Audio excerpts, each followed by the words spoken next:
Hello student, welcome to my YouTube channel Rohit academy. Student, आज हम इस वीडियो में आप लोगों को बताएंगे कक्षा 12 का आप लोगों का सब्जेक्ट है समान हिंदी, यानी कि हिंदी है आप लोगों का सब्जेक्ट, ये विषय है आप लोगों का।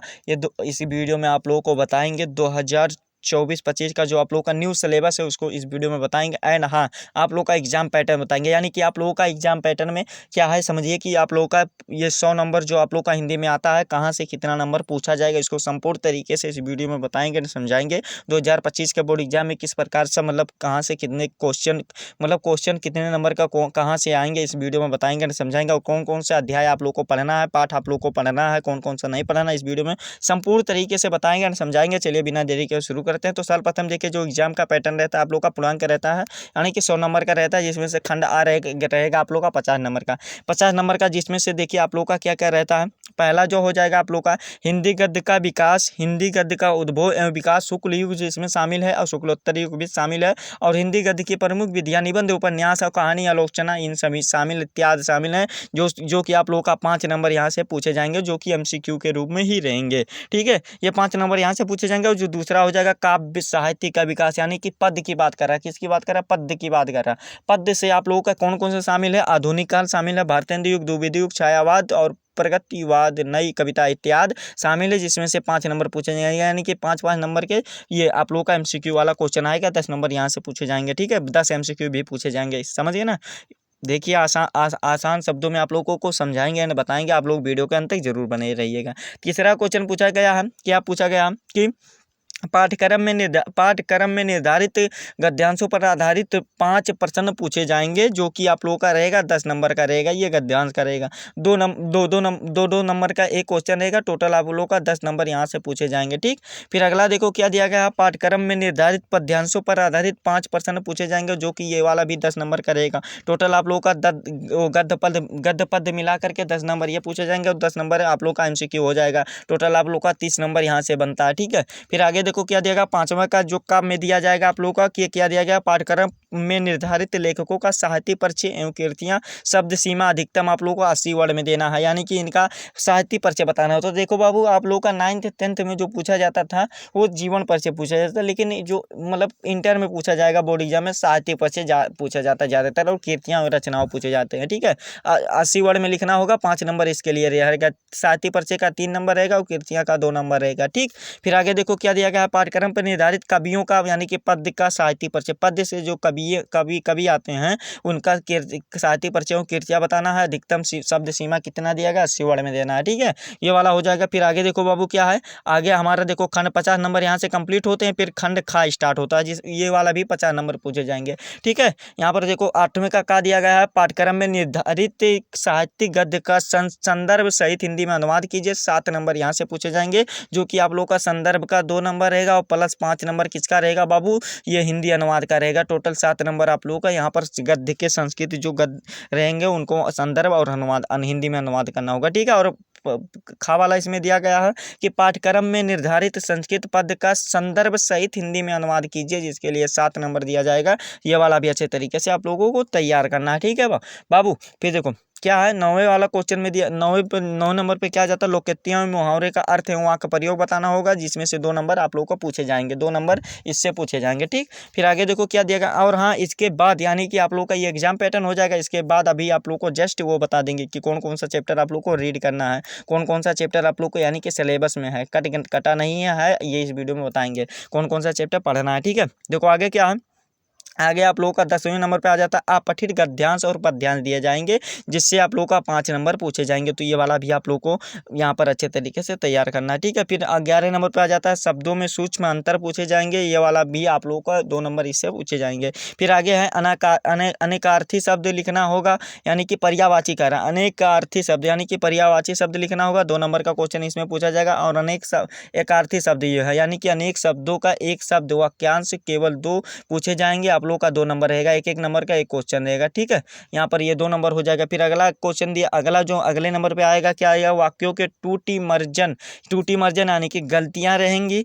उसमें क्या क्या शामिल रहेगा, लिंग रहेगा शामिल यानी कि वो जेंडर रहेगा शामिल, आप लोग का वचन रहेगा, कारक रहेगा, काल रहेगा, एंड आप लोग को वर्तनी संबंधित टूटियां यानी कि टूटियां रहेगा, आप लोग को उसको सही करके लिखना होगा। आप लोग का 2 नंबर यहाँ से पूछे जाएंगे। ठीक, फिर अगला 12 नंबर, अगला जो हमारा आ जाता है 12 नंबर पे क्या आ जाता है, काव्य सौंदर्य के तत्व आ जाते हैं, जिसमें से रंग रस में रस रहेगा, पहले का वाले में रस रहेगा, जिसमें से कौन कौन से रस रहेंगे शामिल, इसको भी जान लो। देखो क्या क्या रहेगा, इसमें रहेगा करुण रस रहेगा, करुण रहेगा, करुण श्रृंगार रहेगा, करुण रहेगा, हास्य रहेगा, वीर एवं शांत रस के लक्षण एवं उदाहरण रहेंगे, जो कि 2 नंबर का क्वेश्चन पूछा जाएगा इससे। ठीक, फिर खा नंबर पे आ जाता है अलंकार। अलंकार तो दो होते हैं, देखो शब्द अर्थ अलंकार। ठीक है, ये यहाँ पर देखो शब्द अलंकार में कौन कौन से आ जाते हैं, कौन कौन से पूछे जाएंगे, अनुप्रास, यमक, श्लेष और के लक्षण एवं उदाहरण तैयार कर लेना है, 2 नंबर का इससे आएगा। और फिर देखो क्या रहेगा, फिर अर्थ अलंकार में उपमा, रूपक, उत्प्रेक्षा, भ्रांतिमान एवं संदेह का लक्षण एक उदाहरण देना होगा एवं उदाहरण उसका देना होगा।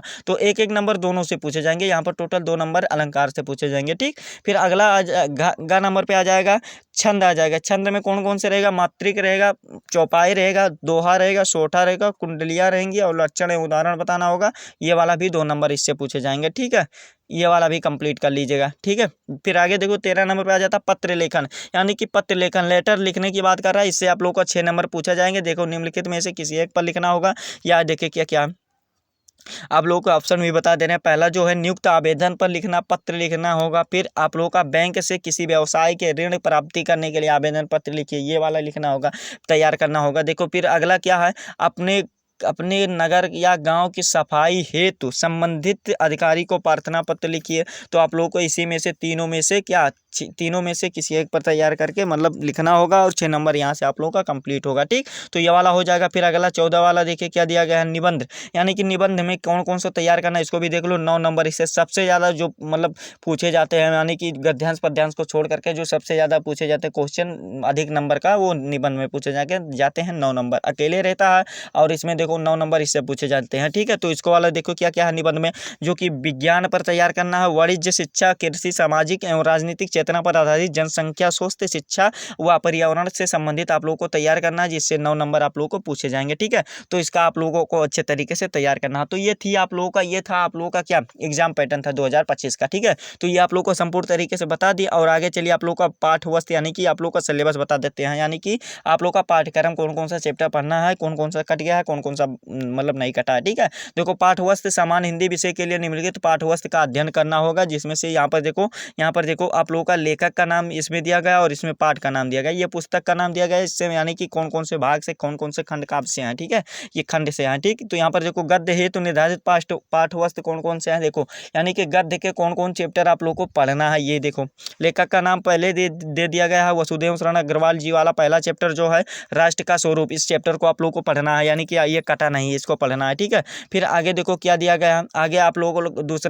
दूसरा जो आगे आ जाएगा हमारे दूसरे नंबर पे हजारी प्रसाद, डॉक्टर हजारी प्रसाद द्विवेदी वाला चैप्टर, जिसका नाम है अशोक के फूल, पाठ का नाम है, इसको भी आप लोगों को पढ़ना है। ठीक है, और फिर अगला हमारा आ जाएगा प्रोफेसर जी सुंदर रेड्डी वाला भी चैप्टर आप लोगों को पढ़ना है, शॉर्टकट में प्रोजी सुंदर रेड्डी कहते हैं। इस चैप्टर का नाम है भाषा और आधुनिकता, ये वाला भी चैप्टर आप लोगों को पढ़ना है। ठीक है, फिर अगला चौथा जो दिया गया है डॉक्टर APJ अब्दुल कलाम वाला लेखक हैं ये, और इनके चैप्टर का नाम है क्या, तेजस्वी मन के संपादित अंश, यानी कि जो संपादित अंश है उसको आप लोगों को पढ़ना है। फिर 5वें नंबर पर आ जाता है कन्हैया लाल मिश्र प्रभाकर वाला चैप्टर, रॉबर्ट नर्सिंग होम वाला भी चैप्टर आप लोग को रीड करना, ये आप लोग का सिलेबस में है।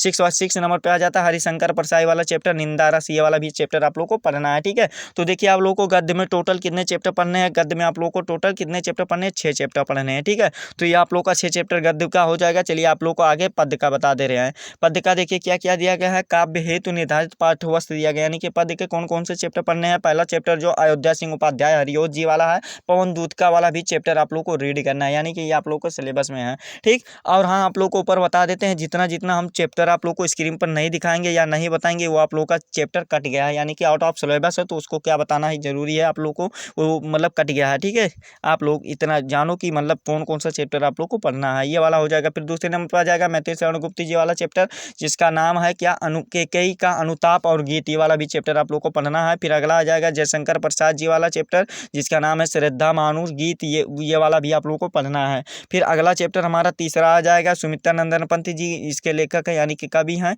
कवित्री हैं, और ये नौका विहार चैप्टर का नाम है, इसमें नौका विहार बापू के प्रति परिवर्तन, ये वाला भी पढ़ना है, उसी के भाग हैं। ठीक, फिर अगला महादेवी वर्मा जी वाला आ जाएगा। महादेवी वर्मा में क्या क्या है, गीत है, यानी कि चैप्टर का नाम गीत है, इसको रीड करना है, ये आप लोग का सिलेबस में है। ठीक, फिर अगला 6 नंबर पे आ जाएगा रामधारी सिंह दिनकर जी का, क्या किसका, रामधारी सिंह दिनकर जी का चैप्टर आप लोगों को पढ़ना है, जिसका नाम है क्या है, अभिनव मनुष्य पूर्वा उर्वशी, ये इन सभी को आप लोगों को रीड करना है। फिर सचिदानंद हीरानंद वत्रासन और अज्ञे, ये वाला ये लेखक है, इनका देखिए शॉर्टकट में इनका जो नाम कहा जाता है अज्ञे कहा जाता है, शॉर्टकट में अज्ञे कहा जाता है।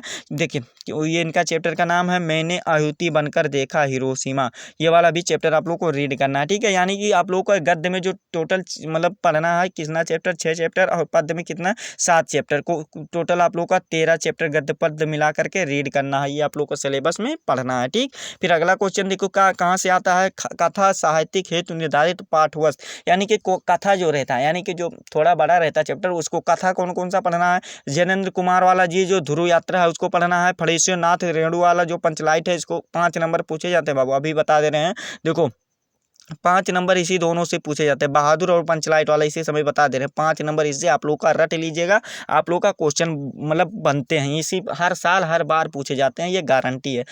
कोई भी पेपर उठा करके देख लीजिएगा, पंचलाइट और बहादुर वाला कथा मतलब जो सारांश लिखने का लिए आता है, कथा का सारांश लिखना, वही पूछा जाता है। ठीक है, फिर अगला देखो क्या दिया गया, शिवानी लाठी वाला और फणेश्वरनाथ पंचलाइट वाला भी पढ़ना है, अमरकांत वाला बहादुर वाला पढ़ना है। ठीक है, तो ये आप लोगों का गद्य पद और कथा साहित्यिक वाला तो हो गया सिलेबस कंप्लीट। और फिर अगला हमारा आ जाता है देखो खंड काव्य, यानी कि जो नाटक आप लोगों को कौन कौन सा पढ़ना है इसको देख लो पहले। यहाँ पर देखो, यहाँ पर आप लोग का ये चैप्टर का नाम है और लेखक का नाम है, यानी कि चैप्टर का नाम, और ये अनुदानित जिले, यानी कि कौन कौन से जिले में आप लोग को पढ़ना है इसको बता देते हैं। सर्वप्रथम देखो कौन कौन सा, पहले नंबर पर आ जाता है मुक्ति यज्ञ लेखक, मुक्ति यज्ञ चैप्टर का नाम है, और इसके मतलब क्या पुस्तक का नाम है मुक्ति यज्ञ, और जो लेखक इनके हैं सुमित्रा नंदन पंत जी हैं। ये किस किस जनपद में पढ़ना है, किस किस डिस्ट्रिक्ट में पढ़ना है, कानपुर में पढ़ना है, जौनपुर में पढ़ना है, मुरादाबाद और फैजाबाद, एटा और ललितपुर में पढ़ना है, इन सभी राज्यों में इसको रीड करना है। फिर दूसरे नंबर पर आ जाता है सत्य की जीत, जिसके लेखक हैं श्री द्वारका प्रसाद माहेश्वरी जी हैं। ये कौन कौन से जिले में पढ़ना है, जनपद में, लखनऊ में पढ़ना है, इटावा बालिया और बिजनौर, झांसी, भदोही, प्रतापगढ़, रामपुर, पीलीभीत, इन सभी राज्यों में नहीं, इन सभी डिस्ट्रिक्ट में, जिलों में, जनपद में पढ़ना है। ठीक, फिर अगला आ जाता है हमारा तीसरे नंबर पर रसीम रती, जिसके लेखक हैं रामधारी सिंह दिनकर जी हैं। ये तीसरा वाला है, ये कहाँ कहाँ पढ़ना है, बड़ा रसी पढ़ना है, बुलंदशहर, मथुरा और मुजफ्फरनगर,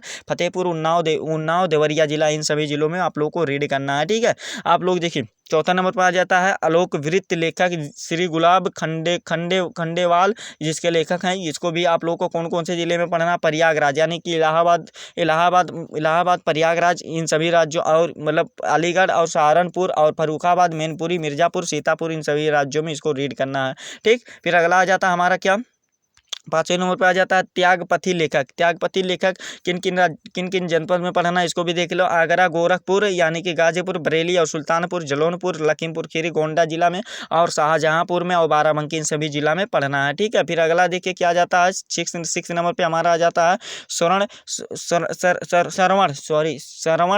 कुमार, जिसके लेखक हैं शिव बालक शुक्ल जी हैं। ये कहाँ कहाँ पढ़ना है, मेरठ में पढ़ना, आजमगढ़, बस्ती और रायबरेली, हरदोई, बांदा, बाराई जनपद, हमीरपुर, इन सभी जनपद में आप लोगों को पढ़ना है, यानी कि रीड करना है। ठीक है, तो ये आप लोगों का नाटक वाला भी कंप्लीट हो गया। ठीक है बाबू, इसी के पूर्व भांत पढ़ना है। ठीक है, फिर आगे हमारा देखो क्या जाता है, खंड खा जो आता है आप लोगों का संस्कृत हेतु निर्धारित पाठ्यवस्तु पूछे जाते हैं, यानी कि संस्कृत का कौन कौन सा चैप्टर पूछे जाता है इसको भी देख लो बाबू तुरंत। अभी 7 चैप्टर संस्कृत में सिर्फ पढ़ना है, जितना पद्य में पढ़ना है उतना संस्कृत में भी पढ़ना है। ठीक है, संस्कृत हेतु निर्धारित पाठ्यवस्तु देख लो, पहला जो है भोजस्य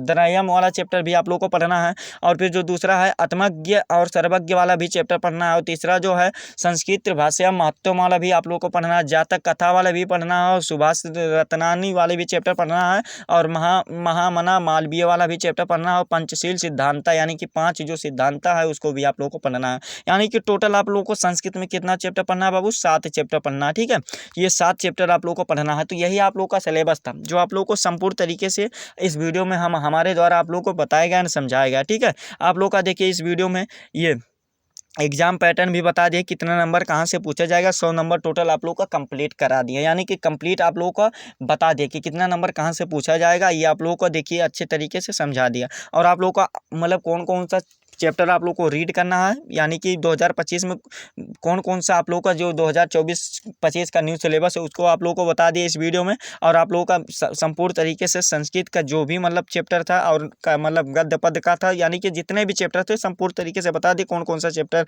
रीड करना है आप लोगों को, कौन कौन सा नहीं करना है। तो जितना आप लोग को बताए हैं उतना सिर्फ करना है, और जो जो नहीं बताया है वो आप लोगों को मतलब सिलेबस से कट गया है। ठीक है, ये आप लोग को संपूर्ण तरीके से बता दिया, समझा दिया आप लोगों को। ये हमारा वीडियो कैसा लगा कमेंट करके जरूर बताइएगा। और हाँ, अगर आप हमारे चैनल पर नए हैं तो चैनल को सब्सक्राइब कर लीजिएगा, बेल आइकन को भी दबा दीजिएगा। और हाँ, इस वीडियो को बाबू कक्षा 12 के जितने भी स्टूडेंट हैं उनके पास अधिक से अधिक जरूर शेयर कर दीजिएगा, ताकि वो भी अपना सिलेबस और एग्जाम पैटर्न देख सकें। ठीक है, सिलेबस इसको शेयर जरूर कर दीजिएगा। ठीक, चलिए आप लोगों से इसको शेयर जरूर कर लीजिएगा। चलिए आप लोगों से मिलते हैं नेक्स्ट वीडियो में नेक्स्ट टॉपिक के साथ। तब तक के लिए जय हिंद, जय भारत, वंदे मातरम।